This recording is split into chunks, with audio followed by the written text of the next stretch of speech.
talk about what I have done to be able to control the telescope from inside the house. The first thing is I have a job, so I cannot observe during the day, weekdays, only on weekends. And some weekends I'm on call, so it has to be fast if I'm going to do anything. The next part is mid-south weather.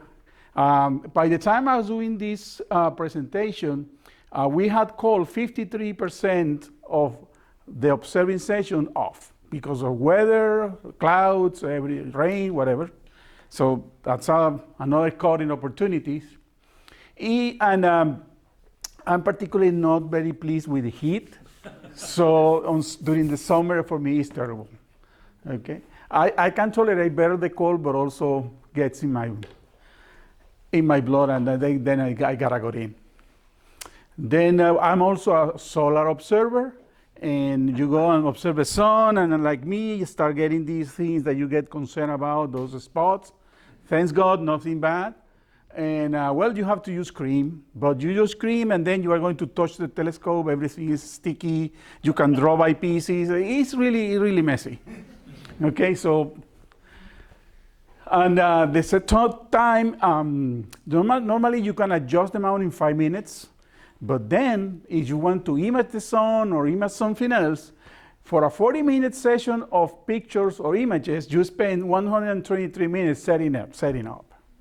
Okay, so you have to have all the whole morning for observing. My wife knows that when I'm observing the sun, we are going to have late lunch. Okay? And well, let's say there must be a better way. I gotta figure this out. The first step I did is I had this from a dolly tripod, and then I figured a way of setting these wheels on the telescope, so the telescope will be mounting on them all the time. So now I just have to rush the telescope out and put it in place. That reduced easily 15, 20 minutes. Okay, so. The second part was cables, extension cords, 12 volts for the telescope, 5 volts for the cameras, messy, okay? So I used an idea that somebody had on the internet, using a PC power supply that has those voltages. You can have everything consolidated on one power cable, and then you just connect what you need to connect, okay? And this is what the first attempt to that, okay? As you see, I don't have the wheels here, but you see this line? This line is east-west, okay?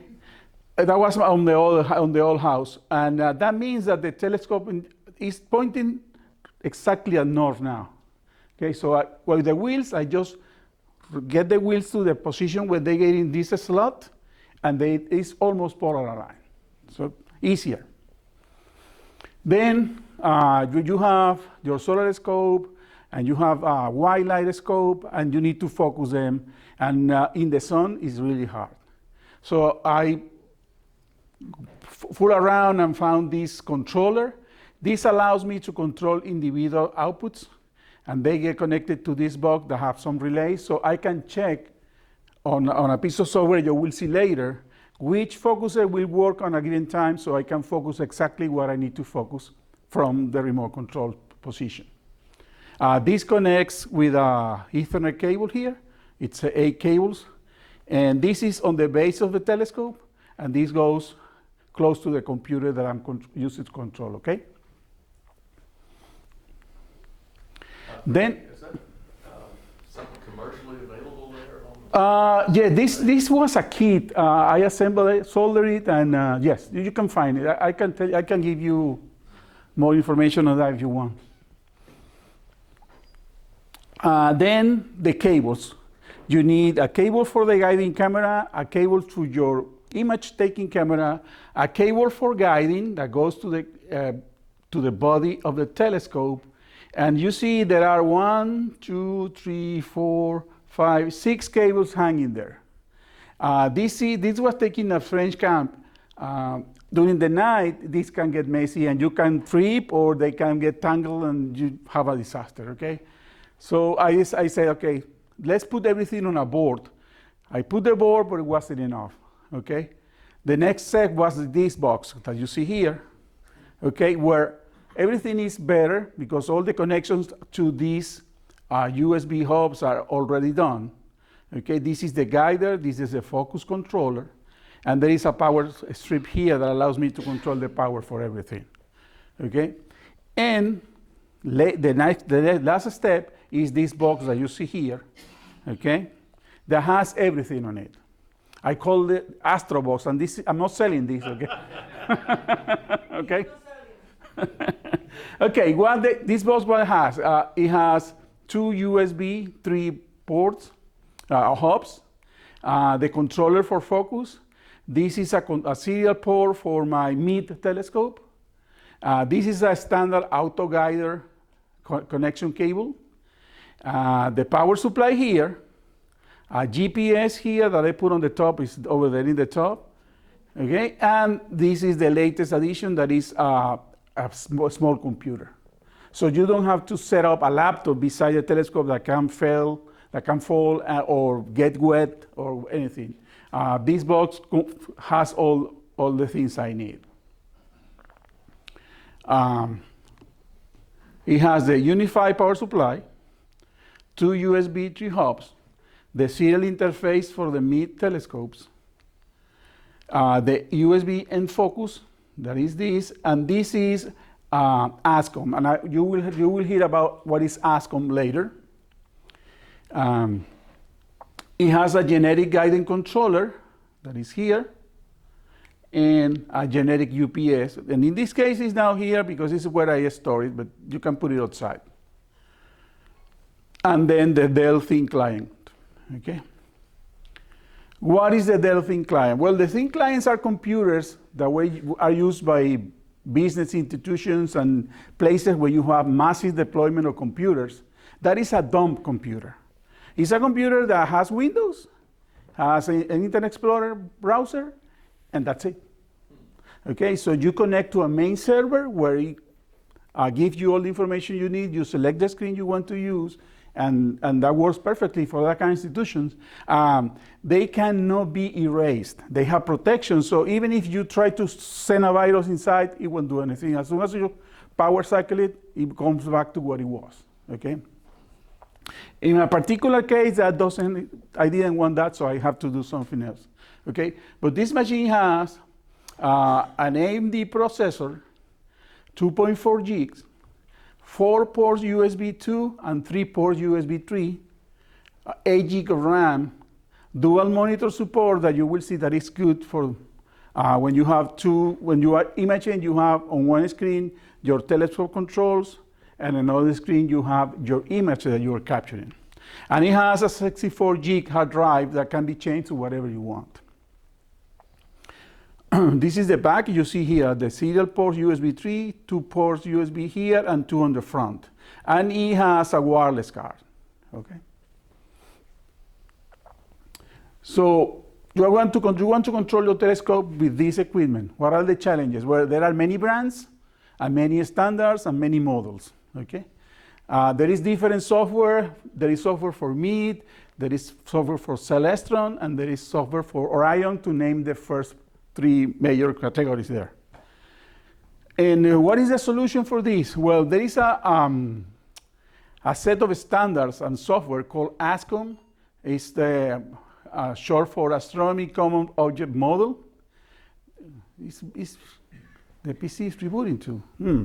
So maybe it's not my router. No, excuse me. We shut it down. Okay. I was hitting the beep and I still hear the beep, thanks God. Okay, so AskMe presents a standard platform for any software developer that wants to do something with a telescope. So it's a way of building software, allows multiple devices to be controlled: telescope, focusers, filter wheels, camera, domes. You can even control your dome with the AskMe. And any other thing that you think you want control with a telescope, you can control through AskMe if you have the driver. So the provider of the equipment needs to provide you the driver that installs on the machine, and it will connect with AskMe. And the majority of the astronomy software support AskMe now. So it's a common interface for developers that is always good. It's like the same thing we have with some brand of computers that are closed architecture and versus the PCs that are open architecture. There is much more software for one than for the other. So in my case, I have two mounts. One is a mid. You see that there is a USB converter inside. The mid uses a USB connection with a serial port. And there is a remote handbox software that is like you have your controller in your hand, but it's in the computer. So you can be far from the computer and work on the mid controller. Okay? I use a Sky chart, that is a carte du ciel in French, and it controls the mount for pointing. In this case, the Sky chart collides with mid that wants total control of the telescope. Mid is not AskMe. For controlling mid with the mid handbox, you cannot use AskMe. So it's kind of, a nuisance there. You can control multiple focus with the remote handbox software too. And as this is too cumbersome to use, I will show you a screen in a second. I run my own application to set the time and location via GPS. Okay. This is what you get when you get the media total control remote handbox. Okay. These are exactly the same menus you have on the controller, with the difference that you click here and all the options appear here. On the controller, you have to navigate because it's only one line of characters. So. And that's a pain. It's a pain. Okay. As you see, this here build is the software that I modified to connect to the different focuses. I have 4 different outputs. So you can control 4 different focuser motors. And here you can use this to move the telescope and to point it to any object that you want. You click on object, then select what type of object you want, and it will navigate. But it's cumbersome, and there is a problem. Yes? You said you modified the software. Yes, it's Visual. So this is Visual Basic. I stopped there on developing my software skills. I know that it's Python and other stuff, but no, that doesn't enter in my brain now. So, yes. Where I was? Oh, lost the train. Okay. Thank you. The second case is my second mount, is the Orion mount, and it has a bunch more of options. Also, it's open architecture. So you can use AskMe with a software called EQ Mode. That is a bunch of guys that decided to make an interface for that telescope that works in AskMe. And the possibilities are endless in that case. It meets a closest standard too. They allow you to modify parameters on the handbox, okay, to modify tracking rate and install patches and take out features from the menus, but that's it. You cannot control the PLCs or nothing like that, okay? With the Orion mount, you can do that. So you're going straight to the mount, or you Yes, going through the you handbox? take out the controller of the mount and connect that to your computer. It's a special USB cable. It's USB to serial 3.3 volts. Right. Okay, it's not RS-232. Okay. You can also use the mobile focus controller, the M-focus controller, and GPS for time and alignment. Okay. And this is the interface for the AskMe. It's a little bit overloaded, but I'm going to show you easy. Here you have the current setup, the current coordinates where the telescope is pointing. Okay. Here is your path for moving east-west. You can control the speed of the movement, okay? And you can reverse right ascension if you want for any given reason, okay? There is a search mode where it will run a spiral around an object until you find it, okay? Tracking rate, you can use sidereal, lunar, solar, or a custom that you want. Okay? You can part the scope with pushing here. When you part the scope, it will go to the standard startup position. Okay? And will not move until you unpark it. That is to protect it, mostly. Okay? What do we have here? The site information. In this case they have, I took the picture, is Weston, and here you have latitude, longitude, elevation. You can click on this button, GPS, and the GPS screen will pop up, and you can import the data from the GPS and put it on the clock of the mount and on the clock of the PC. So it will sync both. Okay? And it comes with that interface. Yes? That's not the piece you had to write. No. Yeah, I got it. No. I will show you the one that I wrote. I think it is here. Okay, you see that controller here? It's a Game Boy, PlayStation controller.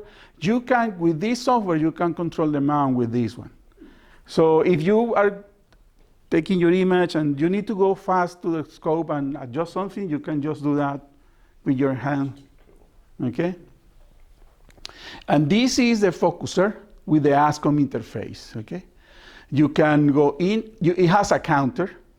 It's not a digital counter, it's just a counter that starts at 4,000 when you turn on the application. But if you are moving between filters or moving between focus points, it will remember and you can move it to exactly the same position it was before. Does that only have one focuser that you can operate with it, or the other one had 4? Is this one. So you connect one focuser here. You see here? You can move it back and forth. Okay? You can control the speed and you can control how long the motor moves for each step. And then you connect this to the focuser controller and you have 4 more.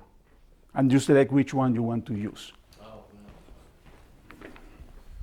Modular, like they say. If I were assessment, I would say, no, it's modular. You can use.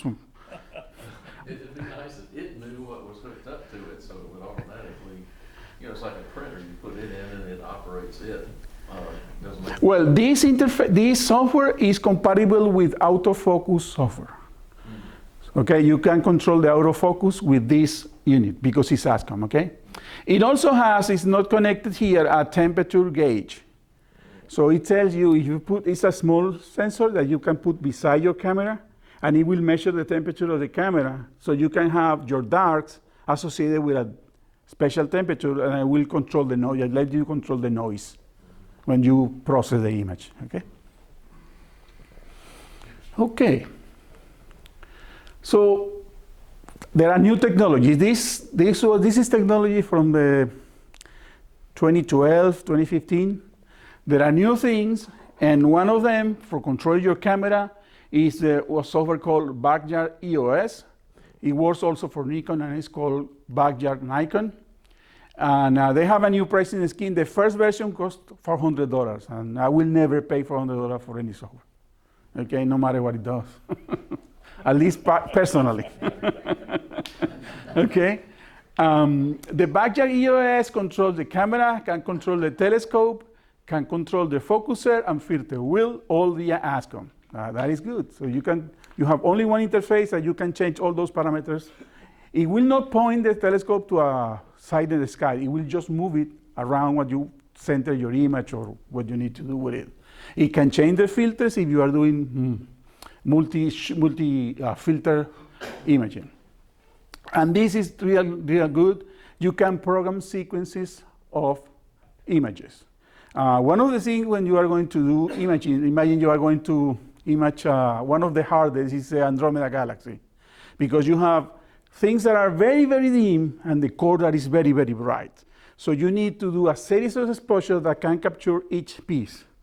Okay, and if you don't remember where you are and what you have already taken, it can get messy and you will lose your night easily. Okay, AskMe that had a yellow filter in front of the camera in French camp, the only night that was good, and lost it. Okay. You can also use a Canon utility, but that can only control the camera, and you have to program. I can set equal exposures, but you cannot set sequences. So this software is really, really good. I don't have anything to do with them. I just didn't buy. I ordered a 30-day trial version. Okay. that you can install only one. If they discover that you try to install it again, they will ban you and they don't allow you to download it anymore. They are very picky about that. Okay, this is the backyard EOS. You see, this is the square you get when you are adjusting the camera. Here you have a zoom, 5 times zoom of your object here on this square that is here. You can move this square whenever you want on the image. Okay, so you can focus even with more precision. Here is the controls for your exposure. And this hand here is the one that triggers either a sequence or or an image, okay? Here is the information of the camera. It's taking a picture of 180 of a second, f4.5. ISO is 3200 in manual mode. It will save a raw image, that is the image with more resolution, and then it will save a low resolution image JPEG, okay? And tell you how the battery is. Here you control the telescope. If you click here, it controls the camera. If you click here, you control the telescope. If you click here, you control the focuser. And if you click here, you control the filter wheel. And what filter wheel are you using for DSLR? No, I don't use filter wheel for DSLR. Okay. That is for monochrome cameras. Okay. Yeah, yeah. But it has the... EOS will run a CCD? Say it again? Backyard EOS will run a CCD? No. But you can eventually use this camera to take more pictures. You put a filter in front, it will just capture that image. But due to the way the cameras capture the images, always the green image will be brighter than the others because it has more pixels. Yeah. Okay, so they put it there. I don't think that I have a use for it, honestly, but that's Freddy. Great picture of the plastic bucket nebula. Yeah. Well, inside that there is a guy camera.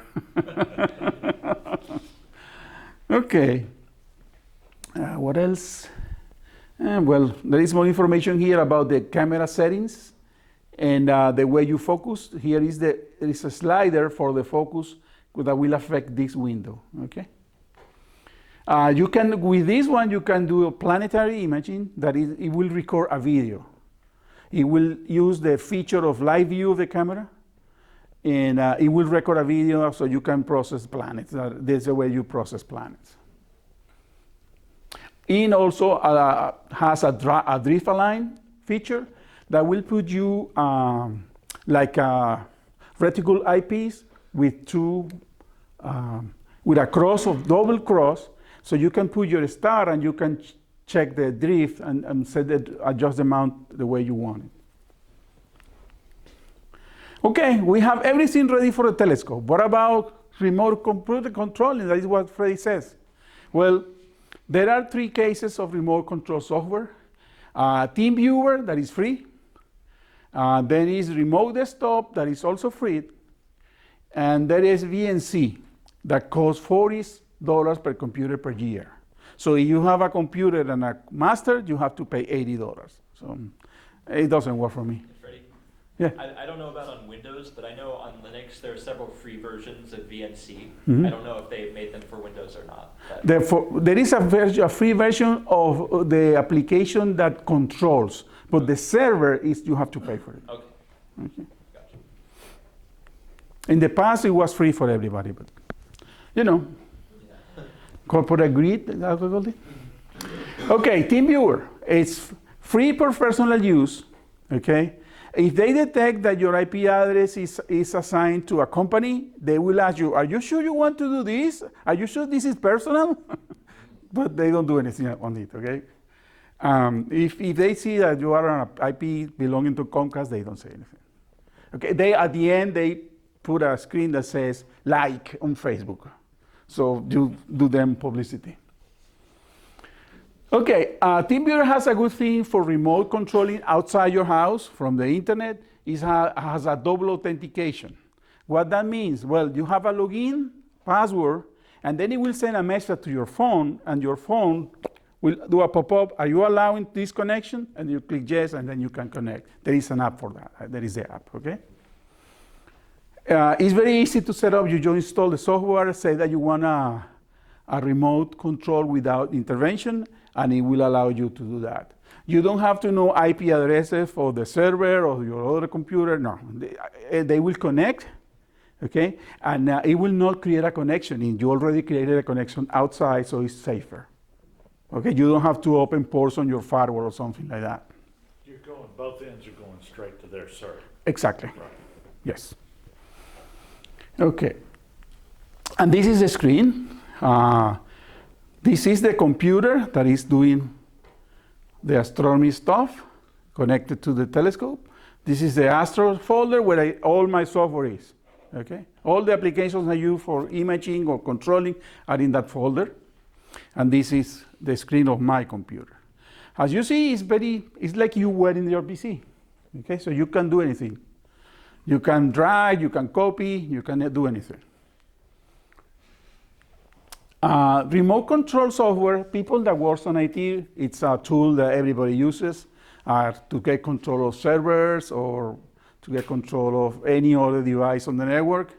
It's integrated into Windows, but the server, the PC that is giving you the control has to be Windows Enterprise or Professional or be a Windows server. Okay.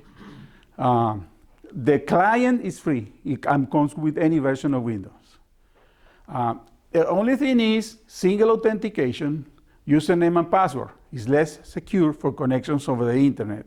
And for this one, you need to know the IP address of your computer so you can redirect from the internet to that computer to your router, and you already have to have an open port for that. That's the reason why I said that VNC is much easier to use. I will show you what you need to do anyway. Detects and displays multiple monitors if the remote has them.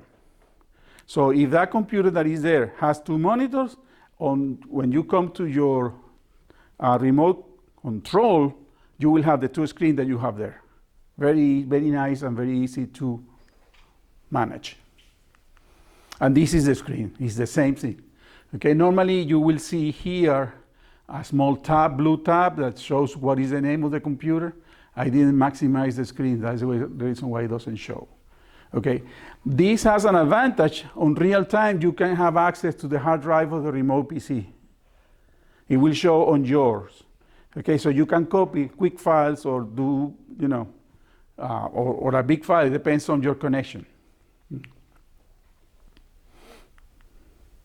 Now, what is the network setup? Well, everybody has a modem at home, Comcast, AT&T, whatever, and they probably have a router at home where they connect their computers and watch Cosmos or whatever. Okay? Then the second part, you have a second router that's called Astro router. I don't know why, but okay, this router will connect as a client to this one and will repeat the signal, but with another name on the signal. So this network is private to this network. Okay, and you here will have the same internet access that you have at home, but it's isolated. Okay, this router is running a special software that allows you to do that. You cannot do that if you buy a router, you cannot buy that on eBay or whatever, and without installing a software, you cannot do this. You've got it set up as an access point.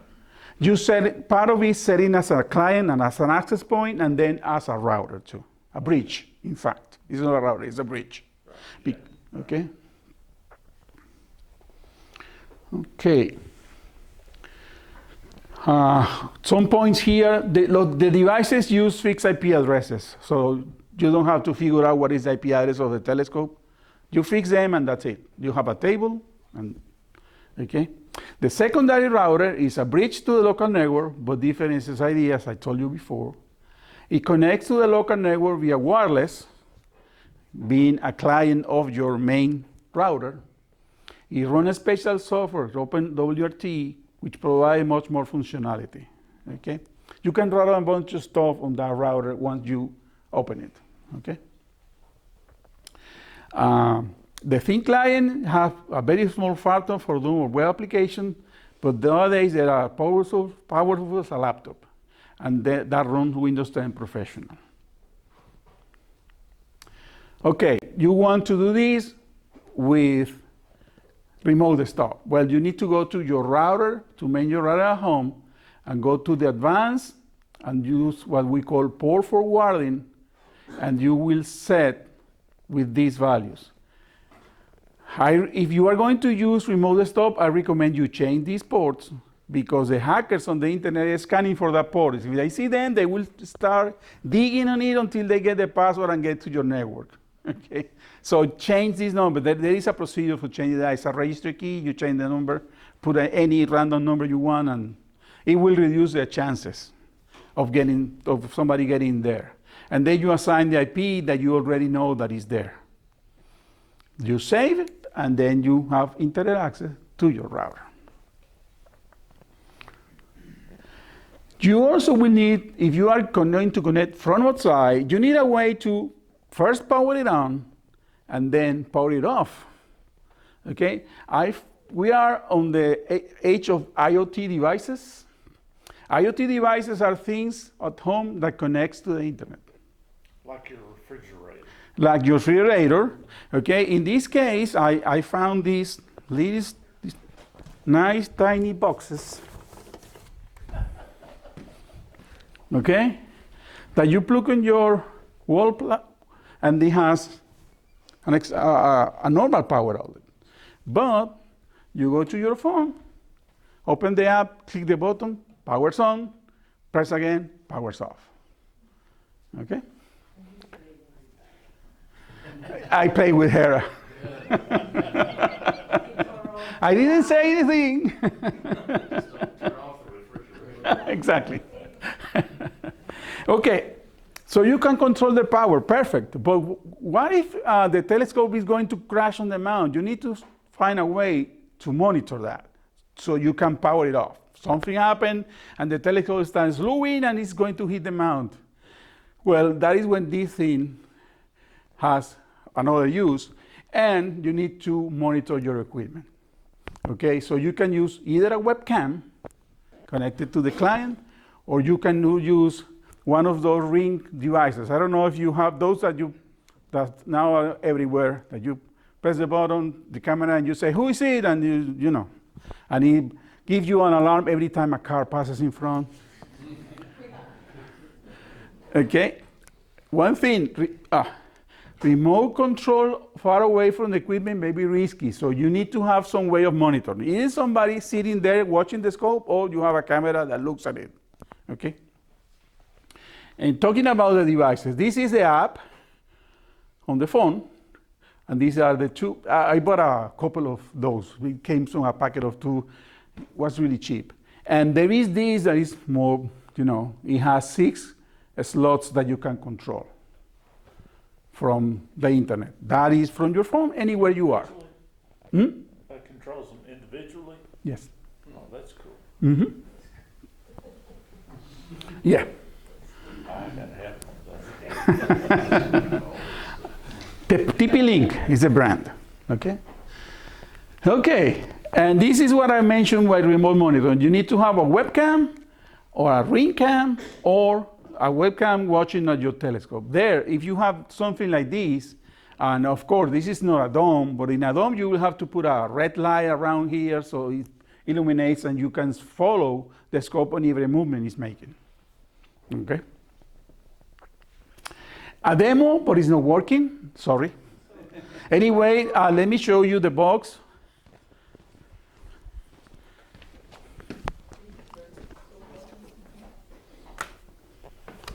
Let me do something. I'm gonna disconnect the camera because the demo is not working. This is a webcam that now is pointing here, but I'm not using it. And this is the box. Okay, let me take this out. So when I'm beside the telescope, this is beside the telescope. This antenna can be turned, and if you are in the sun or you are in a wet place, you can put something on top of this, and the humidity will not get inside, okay? So once I finish, this is the remote control for the hand pad. The hand pad is over there. Once you finish your session, you turn this here. You pull this cable too. This cable is normally not connected. You can. What's the power supply for it, Rick? Power supply is 12 volts for the scope, 5 volts for the USB hubs. Yeah. Okay. A small light that I have here is off now, but the light illuminates here with a light. You can close here, and then in 5 minutes, it's gone. Okay. So. Is that an eyepiece case or which one? No, that is a Harbor Freight case. That you think that is aluminum because of the color is not. It's just cardboard with a piece of plastic on the top of it. Okay, so don't buy it. You're gonna sell those for how much? No, they're too much work. Yeah, the whole point is the time. Thank you.